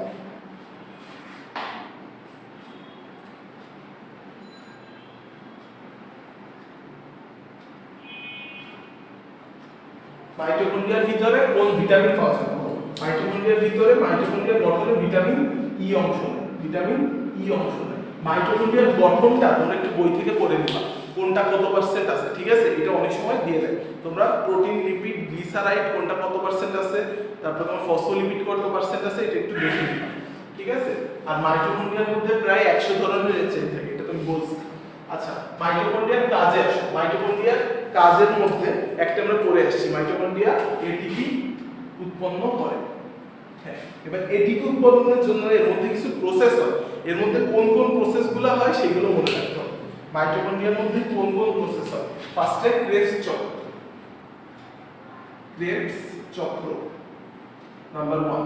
2 নাম্বার হলো ইটিসি বা ইলেকট্রন ট্রান্সপোর্ট চেইন, আর 3 নাম্বার হলো অক্সিডেটিভ ফসফোরাইলেশন, অক্সিডেটিভ ফসফোরাইলেশন। ঠিক আছে, আগের দিন আমরা পড়ছিলাম গ্লুকোজের ফসফোরাইলেশন। আমাকে বলো তো গ্লুকোজের ফসফোরাইলেশন কার কাজ বলো। আচ্ছা তোমরা শহীদ নীলা সিদ্ধার্থ মুনতাহা বলছো যে ভিটামিন ই, ঠিক আছে ঠিক আছে, ভিটামিন ই থাকে। আমাকে এখন বলো অক্সিডেটিভ ফসফোরাইলেশন হয় মাইটোকন্ড্রিয়া, আর গ্লুকোজের ফসফোরাইলেশন কোথায় হচ্ছে, কোন অঙ্গাণুতে? আমরা আগের দিন পড়ছিলাম বলো। আচ্ছা তাহলে ক্রেবস চক্র ইটিসি আর অক্সিডেটিভ ফসফোরাইলেশনে অংশ নিচ্ছে মাইটোকন্ড্রিয়া। এছাড়া মাইটোকন্ড্রিয়া আমরা দেখো পড়ছিলাম যে গলগি বডি হলো শুক্রাণু গঠনে অংশ নিচ্ছে, আর মাইটোকন্ড্রিয়া শুক্রাণু ডিম্বাণু দুইটার গঠনেই অংশ নেয়, শুক্রাণু আর ডিম্বাণু। এছাড়া এ ক্যালসিয়াম আর পটাশিয়াম আয়ন সঞ্চয় করে, ক্যালসিয়াম আর পটাশিয়াম আয়ন সঞ্চয় করে, কোষের অ্যাপোপ্টোসিস নিয়ন্ত্রণ করে, কোষের অ্যাপোপ্টোসিস নিয়ন্ত্রণ করে। অ্যাপোপ্টোসিস মানে হলো জেনেটিক্যালি নিয়ন্ত্রিত মৃত্যু, অর্থাৎ তোমার এক একটা কোষের জীবন নির্ধারিত থাকে, এই কয়দিন বাঁচবে। ঠিক আছে, সাপোজ তুমি যখন ভ্রূণ অবস্থায় ছিল তখন তোমার মধ্যে ভ্রূণীয় কোষ ছিল না, সেই ভ্রূণীয় কোষগুলো তুমি যখন জন্ম নিছো তখন ভ্রূণীয় কোষ থেকে অন্য কোষ হয়ে গেছে, ওই ভ্রূণীয় কোষগুলো মারা গেছে। তাহলে যেগুলো জেনেটিক্যালি নিয়ন্ত্রিত মৃত্যু সেগুলোকে বলা হচ্ছে অ্যাপোপ্টোসিস। ঠিক আছে, আরেক ধরনের কোষের মৃত্যু আছে নেক্রোসিস, অর্থাৎ কোনো পয়জন বা কোনো অসুখের কারণে যদি কোনো রোগ কোনো কোষ মারা যায় তখন আমরা তাকে বলবো নেক্রোসিস। আর অ্যাপোপ্টোসিস হলো জেনেটিক্যালি নিয়ন্ত্রিত মৃত্যু। মাইটোকন্ড্রিয়া অ্যাপোপ্টোসিসে অংশ নিবে, শুক্রাণু ডিম্বাণু অংশ নিবে, আর ক্যালসিয়াম আর পটাশিয়াম আয়নের তোমার ঘনত্ব যেটা আছে এটা নিয়ন্ত্রণ করবে। এছাড়া রক্তকণিকার হরমোন উৎপন্ন, রক্তকণিকার হরমোন উৎপন্ন, রক্তকণিকার হরমোন উৎপন্ন করবে না, রক্তকণিকার হরমোন উৎপাদনে এরা অংশ নিবে। ঠিক আছে, তাইলে মাইটোকন্ড্রিয়ার এই কাজগুলো রাইবোসোম। ঠিক আছে, সিদ্ধার্থ মুন্ডা তাসনিম ঠিক অ্যান্সার দিয়েছে। আমি কোশ্চেন করছিলাম হলো শর্মিষ্ঠা আপু, আমি কোশ্চেন করছিলাম হলো যে তোমার গ্লুকোজের ফসফোরাইলেশন কোন অঙ্গাণু করে। ঠিক আছে, এটা হবে হলো রাইবোসোম, আর অক্সিডেটিভ ফসফোরাইলেশন করবে হলো মাইটোকন্ড্রিয়া। ঠিক আছে, আচ্ছা তাহলে মাইটোকন্ড্রিয়া শেষ, এবার আমরা করব প্লাস্টিড। এবার আমরা করব প্লাস্টিড।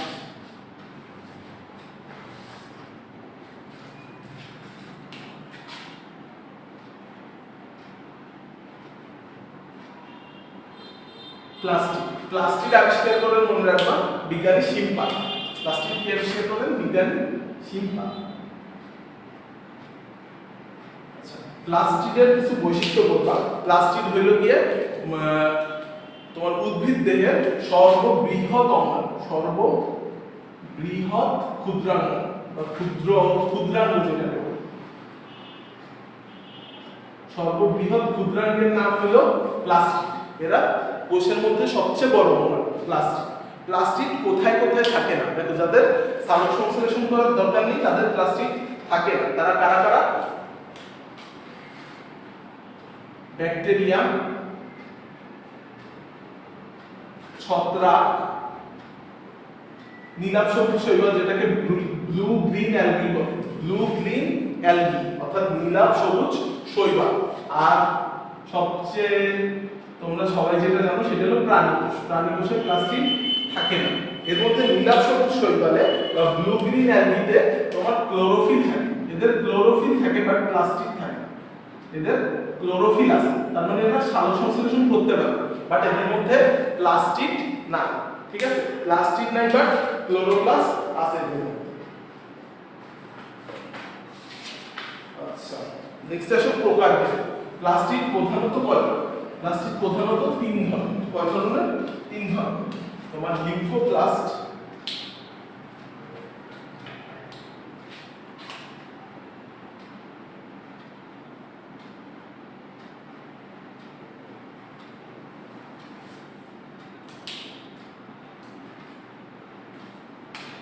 ক্লোরোপ্লাস্ট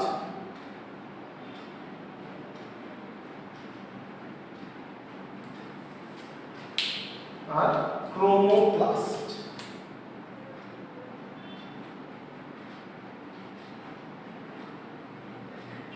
প্লাস্ট। এখন দেখো লিউকোপ্লাস্ট। লিউকোপ্লাস্ট হলো বর্ণহীন, কোনো নিজের কোনো রকম বর্ণ নাই। সাধারণত যে সকল উদ্ভিদের অঙ্গে সূর্যালোক পৌঁছায় না সেই সকল অঙ্গে লিউকোপ্লাস্ট থাকে। কি অঙ্গ আছে এরকম? উদ্ভিদের মূল, তারপরে ভূমিস্থ যে কাণ্ডগুলো আছে এগুলোতে তোমার সূর্যালোক পৌঁছায় না, এই জন্য এটা লিউকোপ্লাস্ট হিসেবে। এদের প্রধান উদ্দেশ্য কি? খাদ্য সঞ্চয় করা। এদের সঞ্চিত খাদ্যের ভিত্তিতে লিউকোপ্লাস্টকে আমরা আবার তিন ভাগে ভাগ করতে পারি। লিউকোপ্লাস্টকে আমরা তিন ভাগে ভাগ করতে পারি। কি কি? অ্যামাইলোপ্লাস্ট, ইলায়োপ্লাস্ট আর অ্যালিউরোপ্লাস্ট। অ্যামাইলোপ্লাস্ট, ইলায়োপ্লাস্ট আর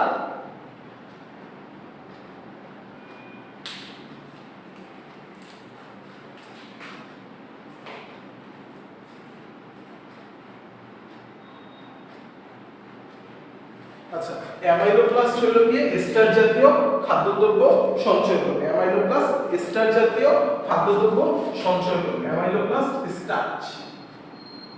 ইলায়োপ্লাস্ট তেল বা চর্বি জাতীয়। আর অ্যালিউরোপ্লাস্ট হলো প্রোটিন জাতীয় খাদ্য সঞ্চয় করবে। এইটা মেডিকেল কোশ্চেনের সবচেয়ে ইম্পর্টেন্ট অংশ, ঠিক আছে? এইখান থেকে মেডিকেল কোশ্চেন আসার সম্ভাবনা সবচেয়ে বেশি। নিচের কোনটা কোন খাদ্য সঞ্চয় করে, ঠিক আছে? এটা টানা মুখস্থ করে। অ্যামাইলোপ্লাস্ট স্টার্চ, ইলায়োপ্লাস্ট চর্বি আর অ্যালিউরোপ্লাস্ট প্রোটিন, ঠিক আছে? আচ্ছা,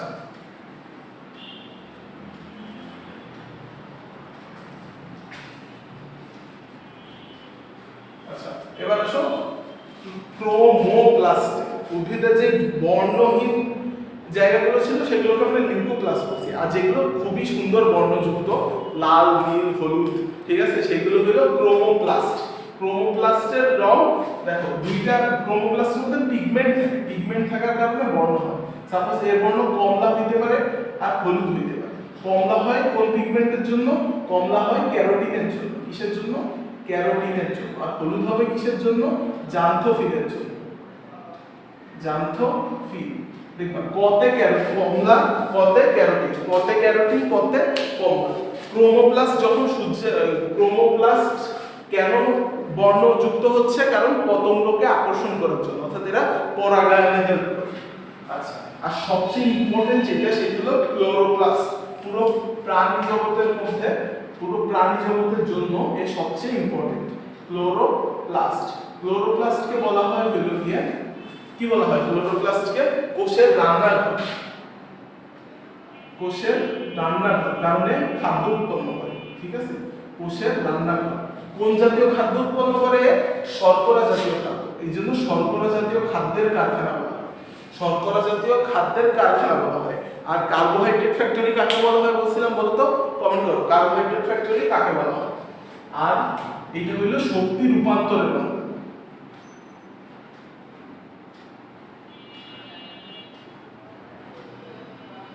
দেখো, কোষের পাওয়ার হাউস বা শক্তি ঘর বা শক্তি উৎপন্নের অঙ্গাণু করছিলাম আমরা মাইটোকন্ড্রিয়া।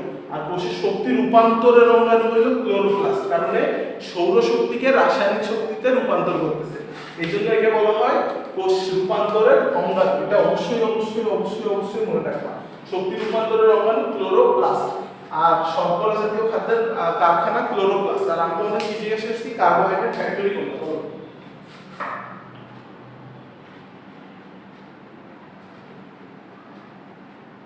आंसर দাও, কার্বোহাইড্রেট ফ্যাক্টরি কোনটা? আচ্ছা, প্লাস্টিক। প্লাস্টিকের গঠনটা বলি আমরা।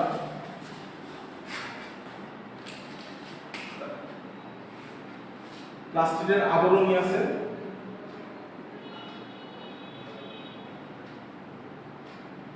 এর মধ্যে থলে জাতীয় কিছু পদার্থ আছে, ঠিক আছে? এই থলেগুলো একে অপরের সাথে যুক্ত থাকে।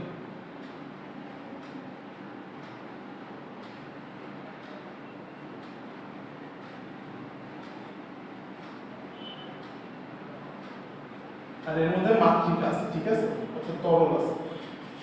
প্লাস্টিকের যে মাতৃকা আছে, মাতৃকাকে বলা হয় হলো স্ট্রোমা। কি বলা হয়? স্ট্রোমা।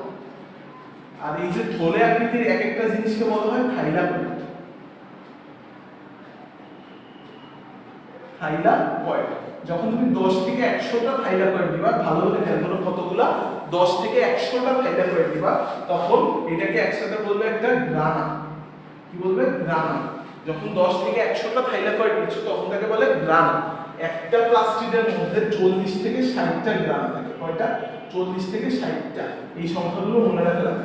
10 থেকে 100টা থাইলাকয়েড নিয়ে একটা গ্রানা তৈরি হয়, আর 40 থেকে 60টা গ্রানা থাকে একটা প্লাস্টিডের মধ্যে। আর এই যে আবরণী আছে, এটা দেখো দুইটা আবরণী আছে, একটা দ্বিস্তরী, একটা বহি আবরণী, একটা অন্ত আবরণী। সাধারণত আবরণীগুলো কি দ্বারা গঠিত হয় বলো তো? সাধারণ আবরণীগুলো কি দ্বারা গঠিত হয়? হ্যাঁ, দুইজন অ্যান্সার দিচ্ছে গলগি বডি, তোমাদের অ্যান্সার ঠিক আছে। আমাকে বলো যে তোমার সাধারণ যে আবরণীগুলো আছে সেগুলো কি দিয়ে গঠিত হয়? সেগুলো লিপোপ্রোটিন দিয়ে গঠিত হয়। বাট প্লাস্টিডের যে আবরণী আছে এটা হলো গ্লাইকোসিল গ্লিসারাইড দ্বারা গঠিত। এটা মনে রাখবা, গ্লাইকোসিল গ্লিসারাইড দ্বারা গঠিত। গ্লিসারাইড, গ্লাইকোসিল গ্লিসারাইড দ্বারা গঠিত। ঠিক আছে? আচ্ছা, এটা খুবই ইম্পর্টেন্ট একটা অবজেক্টিভ। প্লাস্টিডের আবরণী কি দ্বারা গঠিত? গ্লাইকোসিল গ্লিসারাইড। প্লাস্টিডের মধ্যে এর নিজস্ব ডিএনএ থাকে, নিজস্ব ডিএনএ থাকে। এটাও কত এস ডিএনএ? 70s DNA. ঠিক আছে? 70s DNA. কত কত ডিএনএ থাকবে এর মধ্যে? 70s ডিএনএ থাকবে। এখন দেখো, এই যে থাইলাকয়েড ছিল, থাইলাকয়েডের মধ্যে আমার সালোক সংশ্লেষণের আলোক নির্ভর যেই পর্যায়ে আছে সেই বিক্রিয়াগুলো হবে। থাইলাকয়েডের মধ্যে আলোক নির্ভর বিক্রিয়া, আলোক নির্ভর, আলোকের উপর নির্ভর করে যে বিক্রিয়াগুলো হবে সেগুলো। আর এস্ট্রোমাতে কার্বন বিজারণের যে পর্যায়ে আছে, অর্থাৎ আলোক নিরপেক্ষ যে পর্যায়ে আছে সেই বিক্রিয়াগুলো। এটা খুব ইম্পর্টেন্ট, এটা মাথায় রাখবা। থাইলাকয়েড আলোক নির্ভর পর্যায়ে অংশ নিবে, আর স্ট্রোমা হলো কার্বন বিজারণ পর্যায়ে অংশ নিবে। ঠিক আছে? আর স্ট্রোমার মধ্যে, সরি, থাইলাকয়েডের মধ্যে তোমার ক্লোরোফিল এ, ক্লোরোফিল বি, জান্থোফিল আর ক্যারোটিনের তোমার এক একটা ইউনিট থাকে। সেই ইউনিটকে বলা হয় ফটোসিনথেটিক ইউনিট। Photosynthetic unit. এই এক একটা ইউনিটে তোমার ক্লোরোফিল সাধারণত দুই ধরনের। ঠিক আছে? ক্লোরোফিল এ আর ক্লোরোফিল বি। আর ওই যে জান্থোফিল আর ক্যারোটিন পড়ছিলাম না, সেইগুলোর মোট 300 থেকে 400টা অণু থাকে। ঠিক আছে? এই সব ফটোসিনথেটিক ইউনিটকে একসাথে দানার মতো দেখায়। এই দানাকে বলা হয় হলো কোয়ান্টোসোম। এই দানাকে কি বলে? কোয়ান্টোসোম। কোয়ান্টোসোম। ঠিক আছে? তাহলে ফটোসিনথেটিক ইউনিটগুলোকে দানার মতো দেখায়, যাকে বলে কোয়ান্টোসোম। এর মধ্যে কতগুলো অণু থাকে? 300 থেকে 400টি অণু থাকে। আচ্ছা, কোষের মধ্যে সবচেয়ে ক্ষুদ্র অঙ্গাণু কোনটি? এটা আসলে আমি জানা নেই। ঠিক আছে? এটা আমি বইতে পাইনি কোথাও।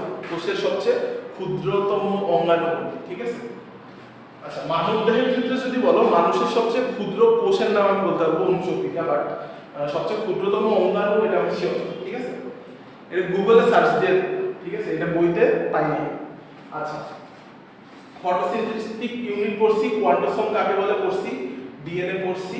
এইখান থেকে মনে রাখবা যে ক্লোরোফিল আর ক্লোরোফিল বি, ক্লোরোফিল এ আর ক্লোরোফিল বি। ক্লোরোফিল এ থাকে কোষের মধ্যে, মানে প্লাস্টিডের মধ্যে 75%, আর ক্লোরোফিল বি থাকে বাকি 25%। এবার আসো এর গঠনে আসো, মানে এর কাজে আসো। প্লাস্টিডের কাজ একটা ছোট সূত্র দ্বারা মনে রাখবা, সেটা হলো গিয়ে ফটোশপ। কি দ্বারা মনে রাখতে বলছি? ফটোশপ। ফটো দিয়ে যা কিছু আছে সবকিছু প্লাস্টিডের মধ্যে হবে। Photoshop, Photoshop. ফটো দ্বারা যা কিছু আছে সবকিছু প্লাস্টিডের মধ্যে আছে। ফটোতে ফটোফসফোরাইলেশন, অর্থাৎ তোমার সালোক সংশ্লেষণ, যেটা, সরি, ফটোফসফোরাইলেশন হলো গিয়ে তোমার অন্য জিনিস, সালোক সংশ্লেষণ না, ফটোফসফোরাইলেশন।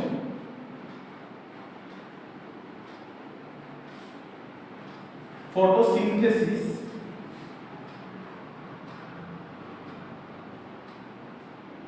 Photo respiration.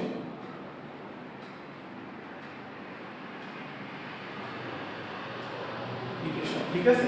তাহলে ফটো ফসফোরাইলেশন, ফটোসিনথেসিস আর ফটো রেসপিরেশন বাংলা হলো আলোক শোষণ। এগুলো সব কোথায় হবে? ফটো যেটাই আছে সেটাই প্লাস্টিডে হবে। ঠিক আছে? পতে হলো প্রোটিন সংশ্লেষণ আর নিউক্লিক অ্যাসিড তৈরি। আমরা কি বলছি এর নিজস্ব ডিএনএ আছে না, যার নিজস্ব ডিএনএ আছে সে প্রোটিন সংশ্লেষণে অংশ নেয়, ঠিক আছে? তাইলে প্রোটিন সংশ্লেষণ করতে পারবে, ঠিক আছে? আর সাইটোপ্লাজম যেহেতু ডিএনএ আছে তাইলে ইনহেরিটেন্সে অংশ নেবে, সাইটোপ্লাজমিক ইনহেরিটেন্সে অংশ নেবে। আর শর্তে হলো শক্তি মানে শক্তি উৎপাদনের যে কাজটা সেটা করবে, বা শক্তি রূপান্তরের যে কাজটা সেইটা করবে। শক্তি রূপান্তর বা শক্তি উৎপন্ন, সালোক সংশ্লেষণ প্রক্রিয়া আবার কি খাদ্য তৈরি হয় না, তাহলে খাদ্য তৈরি সেই খাদ্যের মাধ্যমে আমরা শক্তি পাই না, তাই শক্তি রূপান্তর বা শক্তি উৎপন্নে কাজ এ করবে। আচ্ছা, বুঝতে পারছো? কোনো কোশ্চেন থাকলে বল। প্লাস্টিক শেষ। এবার আমরা খুবই 2 মিনিটের মধ্যে দুইটা জিনিস করে ফেলবো, সেটা হলো সেন্ট্রোসোম।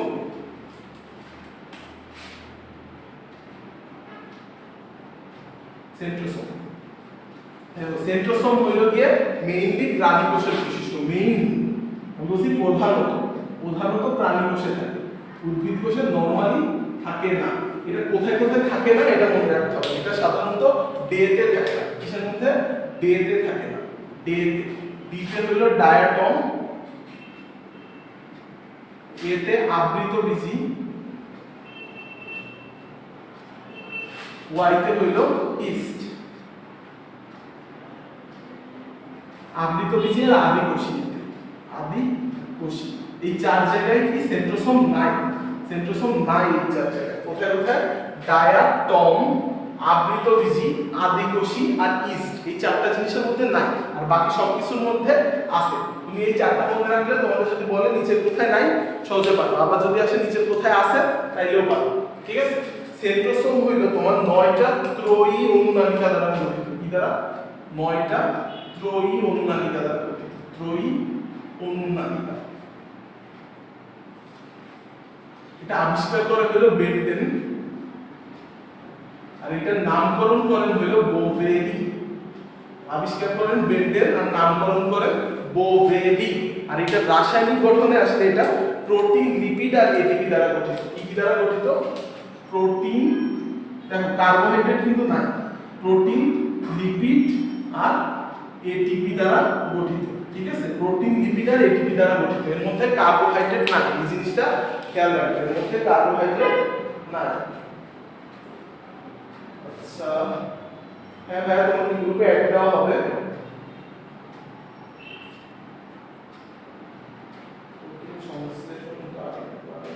কোন প্রোটিন সংশ্লেষণের কথা বলতেছ তুমি বুঝি না, আমাকে আরেকবার বইলো। ও প্লাস্টিডের ক্ষেত্রে যেহেতু ডিএনএ আছে, ডিএনএ থেকে কি তৈরি হয়? এমআরএনএ তৈরি হয় না, আর এমআরএনএ থেকে কি তৈরি হয়? প্রোটিন তৈরি হয়। তাহলে যার ডিএনএ থাকবে সে নিজে প্রোটিন সংশ্লেষ করতে পারবে, ঠিক আছে? এই জন্য আমি বলছিলাম এখানে প্রোটিন সংশ্লেষণ। সেন্ট্রোসোম পড়বা, সেন্ট্রোসোম কোথায় কোথায় নাই, রাসায়নিক গঠন কি কি, আর এর কাজও একটা সহজ টেকনিক দিয়ে মনে রাখতে পারবা। এর কাজ মনে রাখবা, ফাজিল সেলের মুখে কোনো লজ্জা নেই, ফাজিল সেলের মুখে কোনো লজ্জা নেই, ঠিক আছে? এবার এর দ্বারা কি বুঝছো? দেখো, ফাজিলে বোঝাচ্ছে ফ্লাজেলা, ফাজিলে ফ্লাজেলা, সেলেতে সিলিয়া, অর্থাৎ ফ্লাজেলা সিলিয়া গঠনে অংশ নেয়। মুখেতে হইল মাকুতন্ত্র গঠন, মাকুতন্ত্র গঠনে অংশ নেয়। কোনতে হইল কোষ বিভাজন, যেহেতু মাকুতন্ত্র তৈরি করতেছে তাইলে কোষ বিভাজনে অংশ নিবে। লজ্জায় হইল শুক্রাণুর লেজ, অর্থাৎ শুক্রাণুর লেজ গঠনে অংশ নিবে। আচ্ছা, আরেকটা জিনিস হলো কোষ গহ্বর। কোষ গহ্বর যেটা আছে, কোষ গহ্বরের আবরণীর নাম টনোপ্লাস্ট। এই কথাটা এক লাইনে মনে রাখবা, কোষ গহ্বরের আবরণীকে বলা হয় টনোপ্লাস্ট, ঠিক আছে? তাহলে সেন্ট্রোসোমের কাজ কি? ফাজিল সেলের মুখে কোনো লজ্জা নেই, ফ্লাজেলা সিলিয়া গঠন, মাকুতন্ত্র গঠন, কোষ বিভাজনে অংশ নিবে, আর শুক্রাণুর লেজ গঠন করবে। আচ্ছা, এটা বুঝতে পারলে আমাকে কমেন্ট করো যে তোমরা বুঝতে পারছো কিনা, আমাকে কমেন্ট করো। ততক্ষণে আজকে লাস্ট যে জিনিসটা পড়বো আমরা সেটা হলো গ্লাইড পারক্সিজম। কি পড়বো আমরা লাস্ট আজকে? পারঅক্সিজম। পারঅক্সিজম, পারঅক্সিজম বলতে কি বোঝো? পারঅক্সিজম একটা ঝিল্লিবদ্ধ অঙ্গাণু। পারঅক্সিজমের অপর নাম হইল মাইক্রোসোম। এর অপর নাম কি? মাইক্রোসোম। মাইক্রোসোম, মাইক্রোসোম। এটা কি আবিষ্কার করে? ক্রিস্টিয়ান ডি ডুবে। ক্রিস্টিয়ান ডি ডুবে। তোমরা যারা যদি কোনো সমস্যা থাকে কমেন্ট করো, আর নাইলে বলো যে বুঝতে পারছি, ঠিক আছে? কমেন্ট করো। আচ্ছা, পারঅক্সিজম হইল মাইক্রোসোম। পারঅক্সিজমের মেইন কাজ হইল গিয়ে হাইড্রোজেন পারঅক্সাইড নিয়ে কাজ করে। অর্থাৎ হাইড্রোজেন পারঅক্সাইড একটা ক্ষতিকর বস্তু, তাইলে আমার কোষের মধ্যে একে রাখা যাবে, তাইলে হাইড্রোজেন পারঅক্সাইড ভাঙতে সাহায্য করে। ভাঙার জন্য এর মধ্যে একটা এনজাইম থাকে, খুবই ইম্পর্টেন্ট। পারঅক্সিজমে কোন এনজাইম থাকে? ক্যাটালেজ এনজাইম থাকে। Catalase enzyme, catalase enzyme. তাইলে আমরা বলো তো হাইড্রোলাইটিক এনজাইম ছিল কোন অঙ্গাণুর মধ্যে? আমাকে বলো হাইড্রোলাইটিক এনজাইম ছিল কোন অঙ্গাণুর মধ্যে? আচ্ছা দেখো, ক্যাটালেজ এনজাইম থেকে আমরা পারঅক্সিজমের মধ্যে, কারণ হাইড্রোজেন পারঅক্সাইডের উপর কাজ করে। আর এটা বেশি পরিমাণে পাওয়া যায় হলো কিডনি আর লিভারে। কোথায় কোথায়? কিডনি আর লিভার। কিডনি আর লিভারে সবচেয়ে বেশি পরিমাণে পাওয়া যায়। তোমরা কি অ্যানসার দিছো? বলো হাইড্রোলাইটিক এনজাইম থাকে কোথায়? তাহলে আজকে আমরা এই পর্যন্তই পড়বো। তোমাদের একটা কোশ্চেন করে আমি ছেড়ে দিচ্ছি, বলো ওই কোশ্চেনের অ্যানসার দাও যে হাইড্রোলাইটিক এনজাইম থাকে কোন অঙ্গাণুর মধ্যে। আর লাস্ট একটা কোশ্চেনের অ্যানসার দিবা, সেটা হলো গ্লাইকোসিল গ্লিসারাইড। আমরা পড়ছিলাম গ্লাইকোসিল গ্লিসারাইড, এটা কোন অঙ্গাণু থাকে?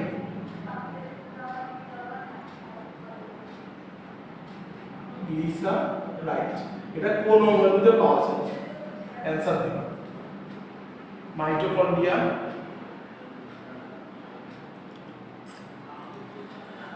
প্লাস্টিড,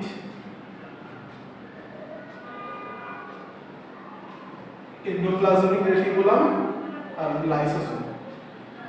বলো গ্লাইকোসিল গ্লিসারাইড কোথায় পাওয়া যায়?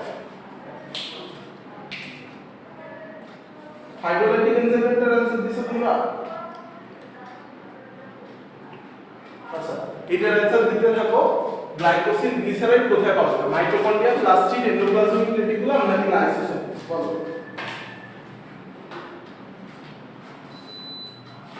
আশা করি এতক্ষণে অ্যানসার দিয়ে দিছো। গ্লাইকোসিল গ্লিসারাইড পাওয়া যাবে হলো প্লাস্টিড।